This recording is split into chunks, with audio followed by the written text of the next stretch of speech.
Salam, Türkmenistan delegasyasını siz. Kovmuşsunuz. Adam hukukları var arada Türkmenistan'da neyli özgürtmeler var ayarlığın bir aydaysanız. Özünüzden şol var arada cevap ver. Hem için cevap vermeyesiniz. O odan sözlemene geldiniz mi? Türkmenistan'da bolyan vakaları haşana seni gözünüz yumup gelmek çekiniz. Utanmayarsınız mı? Özünüz Türkmen olup yine Türkmen halkının kösünüp börünlü. Haşana seni hiç Türkmen halkını şey edip yaşarsınız. Sizin hem çağalınız şu yurttu.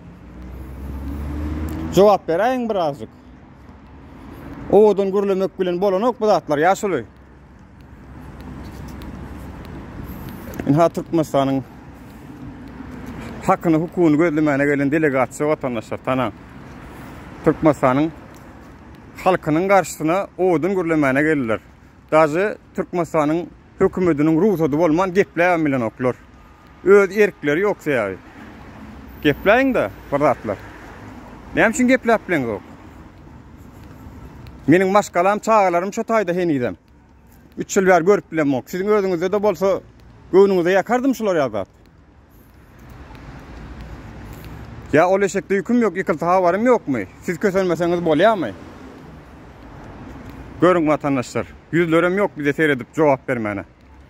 Seyap desen bulun öz kellelerine akıl beyinleri yok, gepleme ruhsatları yok, erki yok.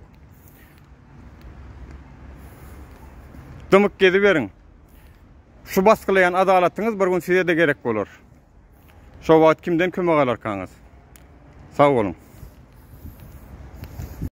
Meni arşikayet edeceğim vatandaş. Здравствуйте. Sorun bu da cevap verebilen mi? Gepleşip bilen mi ildir?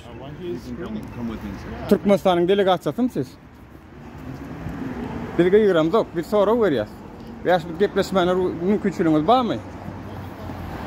Hı? Yok.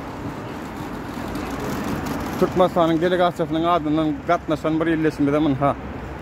Men video çekkenlip meni arşikayet edip oturuyor. Beri Avrupa, Türkmenistan ne sana? Diktatörlük değil. Kamera çekmem, surat almam kadar.